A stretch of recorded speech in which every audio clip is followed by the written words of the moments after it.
Kasih karunia dan damai sejahtera dari Allah Bapa Tuhan kita dan dari Yesus Kristus menyertai kamu. Amin. Shalom Bapak Ibu yang dikasihi Tuhan Yesus Kristus. Firman Tuhan yang menjadi renungan bagi kita hari ini tertulis dalam Amsal 14 ayat 31. Demikian dikatakan firman Tuhan. Siapa menindas orang yang lemah menghina penciptanya, tetapi siapa menaruh belas kasihan kepada orang miskin memuliakan dia. Demikian pembacaan firman Tuhan. Bapak Ibu yang dikasihi Tuhan, tidak asing lagi bagi kita jika kita mendengar atau melihat ada orang yang dihina, disepelekan, bahkan dianggap tidak ada karena keterbatasan, kelemahan, ketidakmampuan atau kekurangannya. Seorang anak yang terlahir cacat dianggap sebagai aib oleh keluarganya. Orang yang tuli, gagap, buta, pincang dan sebagainya sering mendapatkan perlakuan yang tidak baik dari orang-orang yang ada di sekitarnya, termasuk anggota keluarganya. Bahkan seringkali kelebihan yang ada dalam diri seseorang membuat dirinya meremehkan orang lain yang tidak memiliki kemampuan yang sama. Misalnya seorang anak yang pintar matematika seringkali menyepelekan temannya yang tidak mampu mengikuti pelajaran matematika. Jika ada orang yang miskin, lemah, hina, sering melakukan perbuatan yang kurang berkenan, dihina, direndahkan oleh orang yang di sekitarnya. Orang yang lemah, miskin, dan cacat sering diremehkan dan diacuhkan. Sekalipun dia memiliki pendapat atau pemikiran serta ide-ide yang cemerlang, seringkali dilewatkan begitu saja, bahkan ditertawakan dengan sinis karena dianggap orang yang tidak penting.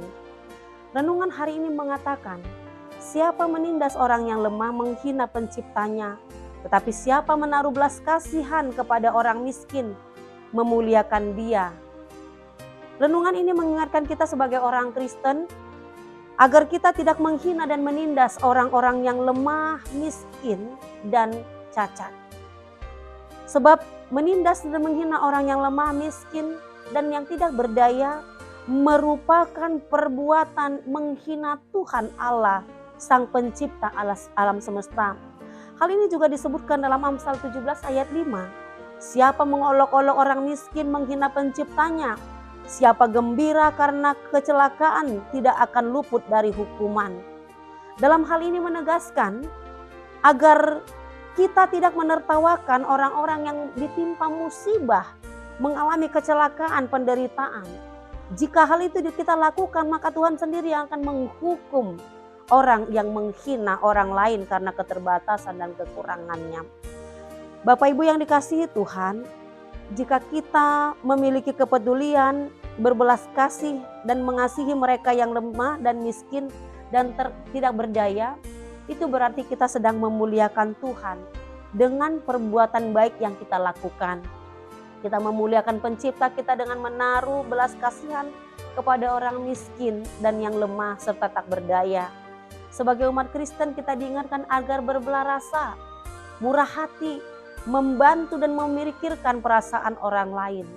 Artinya kita memiliki hati yang mau peduli dan berbelas kasih yang diwujud nyatakan dalam tindakan atau perbuatan. Jika kita memiliki hati yang mau peduli dan berbelas kasih kepada orang yang lemah dan menolong orang-orang miskin serta berkekurangan, berarti kita sedang memuliakan Tuhan dan kita juga sedang memiutangkan Tuhan. Itu yang tertulis dalam Amsal 19 ayat 17. Siapa menaruh belas kasihan kepada orang yang lemah, memiutangkan Tuhan yang akan membalas perbuatannya itu. Bapak Ibu yang dikasihi Tuhan, sebagai umat Kristen, hendaklah kita menunjukkan kasih kita kepada Tuhan dengan mewujud nyatakannya dengan mengasihi sesama tanpa terkecuali. Jika tujuan hidup kita adalah untuk memuliakan Tuhan, maka hal itu harus terlihat dengan bagaimana kita memperlakukan orang lain yang ada di sekitar kita, khususnya orang lemah, miskin, dan tidak berdaya. Kita adalah umat Tuhan, umat ciptaan Tuhan, maka hendaklah kita memuliakan Tuhan dengan perbuatan kita kepada orang lain. Cara kita memperlakukan manusia menunjukkan sikap kita kepada Tuhan. Oleh karena itu, hendaklah kita memuliakan Tuhan dengan tidak menghina dan merendahkan orang yang lemah, miskin, dan tidak berdaya. Kiranya Tuhan menolong dan memampukan kita untuk melakukannya.